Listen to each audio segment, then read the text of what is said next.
Hi மக்களே, வேலைக்கு போயிட்டு வந்தாச்சு. பயங்கரமாக பசி எடுக்குதுங்க. சரி ஓகே, நம்மளுக்கு யாருன்னே தெரியாது, அவங்க மேரேஜில் போயிட்டு சாப்பிட்டு வரப்போகிறோம். அதுதான் இந்த வீடியோ ஃபுல்லாக பார்க்க போகிறீங்க.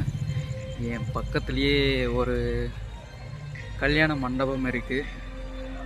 என்ன மண்டபம்னா நல்லா இருக்குது. சரி, யாருக்குமே தெரியாமல் போயிட்டு சாப்பிட்டு